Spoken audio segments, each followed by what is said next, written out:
of producing a video showing the rape of 8-year-old girls by the followers of Muhammad in ISIS? Do you think that they would ever do it? With Boss Man in the White House, who won't even launch a single airplane against the half-mile column in a victory parade? No. And do you think the Republicans would be any different? I don't know which Republican. Tell me who. I don't know which one of them still exists. Are any of them still standing? Are there any candidates left? I don't want to go into the 2016 election, but right now, it's pretty thin. You got the ice cream man from Miami. Forget about him. Just get a bell for him. The others don't exist. The only one who could win, in my opinion, I haven't heard him yet, really, is Scott Walker. I would back Scott Walker for a number of reasons, which I don't want to get into right now. Maybe he could win. Maybe he could save us. Maybe he would launch a real war against ISIS. I don't really know. Carly Fiorina, you want me to level-head you with that on that one? She was once running for the governorship here in California. Let me tell you why she lost. Because she backed amnesty for illegal aliens. Never forget that about old Carly, who's suddenly now a front runner in the Republican field. Wouldn't it be nice if she was a real conservative? Wouldn't it be nice if Carly said, I once did support the massive influx of millions and millions and millions of illegal aliens from Mexico and China, but I was mistaken. I found out that they're unsustainable. We must crack down on them. I'd vote for her then. Don't expect that. She's part of the establishment. Don't be fooled for 1 minute. Would she be better than Hillary, the Southern Belle? You betcha.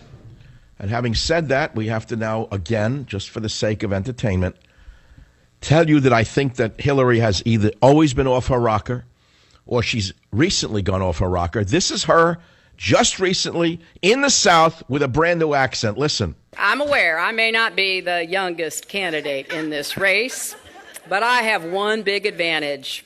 I've been coloring my hair for years. You're not going to see me turn white in the White House. It actually takes your breath away to believe that this woman is running for the presidency.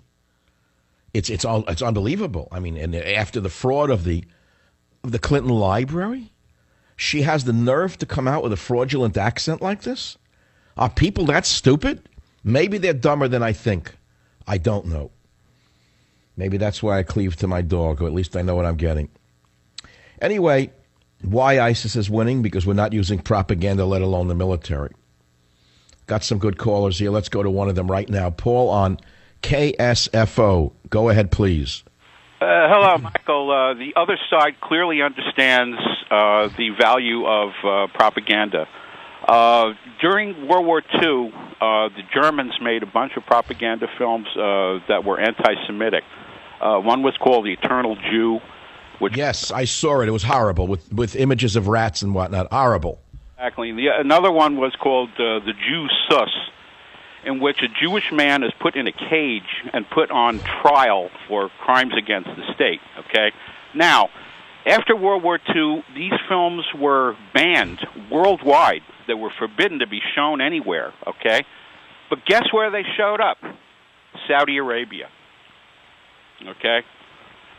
And all right, so what's your point? I don't understand. Are you agreeing with me that we need propaganda or we don't need it?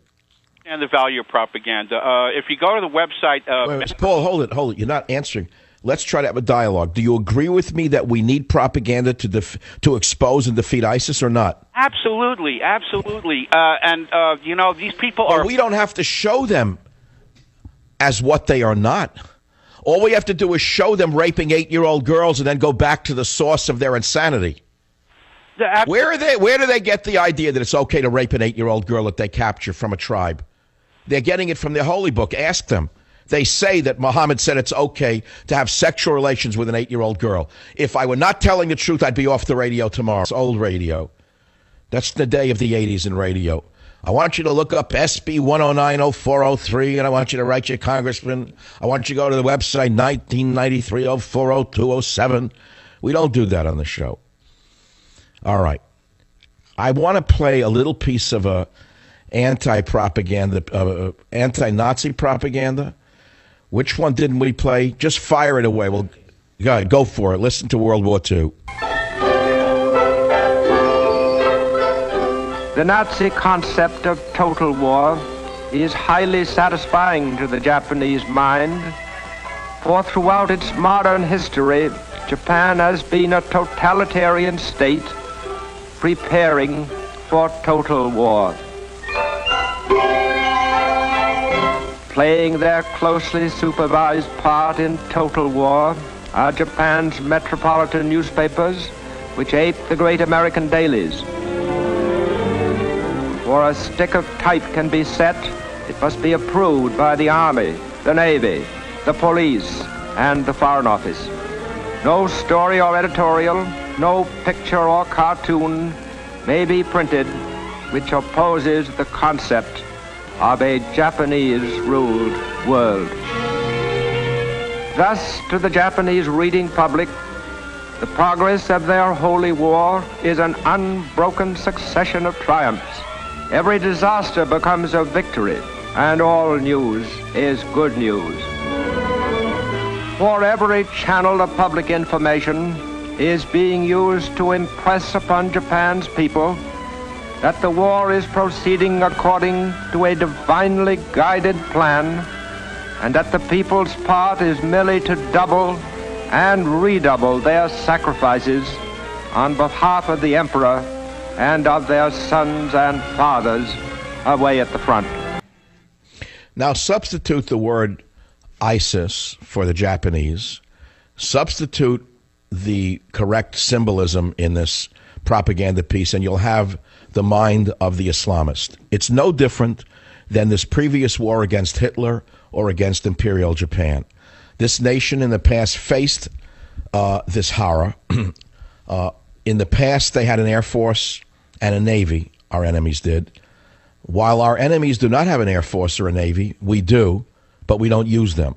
Not only do we not use our Air Force, we won't even fire a missile at a victory column of their trucks, which leads us back around again to not only do we need propaganda to defeat our enemy, we actually need a leader to defeat our enemy, and that leader is not Barack Obama. Again, I reiterate, is there one progressive out there who can tell me why your boss man, Barack Obama, did not fire one missile at that victory parade that ISIS demonstrated just last week? Why did he not destroy those trucks? How can we believe for 1 minute that he's really prosecuting this war? Moreover, why should we not believe that this administration has not been taken over from within by sympathizers with ISIS? Simple logic, my friends, very hard to destroy. I'll be right back. It's the Savage Nation. Join the Savage Nation. Call now, 855-400-SAVAGE, 855-400-7282. Savage. Your Savage Nation is sponsored by SwissAmerica.com. It's the only company I trust for tangible assets, gold and silver. Call 800-BUICOIN. You know, I wake up every day. I got to tell you what goes through my head. I ask myself, does the average person really care this much about politics? The answer is no. I mean, I see ordinary people. They have lives. They go about their lives. You see women with their children and guys driving to work. Who they really care about politics? They have an attitude of not that they're stupid. They figure, what can they do about it? They had the election. We voted. Nothing happens. They figure, who cares anymore? So when you realize that, and then you become obsessive with politics, as I am, and then you start drilling down deeper and deeper and deeper into the bedrock of what's going on, you're only talking to a small audience of people. You who are listening to me are a small audience of people. You are not the mainstream. The mainstream is looking at a woman with a surgical face and a surgical behind dating a street thug. Every day they're in the newspaper. Nobody knows why. Because they're appealing to your neighbor. No one knows who they are, why they're in the newspaper. Or a former Olympian who's cutting off his male parts to become a woman who causes an accident in Southern California and kills somebody, and the next day he's seen talking on his cell phone and he doesn't get arrested. That's what people are really talking about. Or a newsman in New York, poor guy, Bob Simon, car crash. You see that Lincoln Town Car? My God, I used to think Lincoln Town Cars were built well. The car was ripped in half. Well, first of all, you know, the livery drivers. I would never get in a car with a livery driver in New York. I mean, if you like driving in Somalia, in a back alley in Somalia, running away from someone with an RPG, you'll just enjoy being driven by a livery driver in Manhattan. And he was sitting in the front seat without a seatbelt. You know, who drives in a car without a seatbelt when there's a livery driver who's speeding down the road, lurching left to right? But the point is, poor guy is dead, car broken in half. Now we have a nation broken in half. Again, back to politics, but you're not interested in it. I know that I got your attention talking about car, livery driver, car broken in half. I know I had your attention for a second as you were scanning the dial when I talked about a woman with a surgical face and a surgical behind married to a street thug who's in the newspapers every day. Then I got your attention. The minute I say political, over. The minute you hear anyone bashing Obama, radio's changed. It's not that you think he's a great guy. You know he's a fraud. You know he's a fraud, doesn't know what he's doing, faking it every day of his life with a booming voice and gets up and says nothing every day. A pure BS artist. A con man, in other words. But you say, so what? Well, what's new about that? They'll say, well, what about Bush? He wasn't a con man? They'll go back to the next one. He wasn't a con man? They'll go all the way back in history. They'll tell you Jefferson kept slaves and Washington had false teeth. So they say, who cares? What are you going to do about it? It's the system we have, and somehow it clunks along. Somehow America clunks along, and we've always survived. Well, that has been true. But are you telling me that when you flood America with 50 million illegal aliens and their children, that our borders, language, and culture are going to survive one more generation? No, this is different.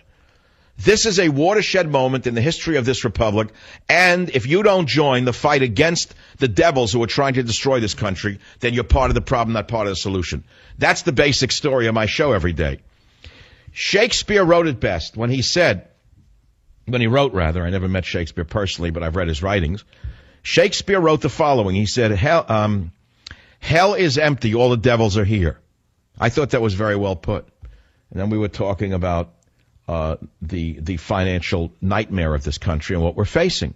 Again, you say, what can I do about it? I'm an ordinary person. I'm in a car, Mike. I'm listening to you. What can I do? I go to work. I pay my taxes. I keep myself, on the straight and narrow. I try to raise my family the best I can. What do you want from me? And that's why you like when I go into the family stories or I wax nostalgic about my growing up in New York, working for my dad, an immigrant. And you love those stories because it relaxes you. And in that sense, I like it too. I never thought about borders and language and culture when I was 10 years old. Who thought about such things? I knew immigrant communities because I grew up in one. I knew many of them in the immigrant community never spoke a word of English, just like many of them don't speak here. And I knew many of those in the immigrant community went to stores that had foreign language signs on their stores. So it doesn't bother me. I mean, I go to Chinatown, so what? I'm offended because the language it's in Mandarin? Join the Savage Nation. Call now, 855-400-SAVAGE, 855-400-7282. Savage. Not be the youngest candidate in this race, but I have one big advantage. I've been coloring my hair for years. Yeehaw! You're not going to see me turn white in the White House. So she is overtly either clinically psychotic.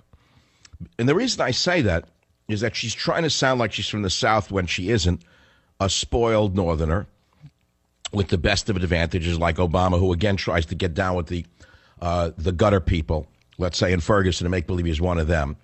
It's typical of lying politicians. But this one I say is psychotic because she used this voice before and had been ridiculed for it for years. And here she is falling apart in the polls because everyone knows what a thief and a liar she is. At least they think she is. That's the common perception, is that she's a thief and a liar. With her Clinton Library slush fund, I mean, if you did what they did, you'd be in prison. The IRS would hit you harder than any heavyweight boxer has ever hit an opponent for what they are doing and getting away with because they own the government. There's a government of the powerful, by the powerful, and for the powerful. Make no mistake about it. But nevertheless, put that aside. She goes to the Main Street Bakery in the South, and she uses a fake accent that any Southerner would laugh at. So Todd Starnes writes, I was surprised Miss Hillary didn't show up at her campaign rally in bare feet, waving a cast iron skillet and singing Dixie. It's very funny stuff. My point is she's using propaganda or attempting to use propaganda to sell herself.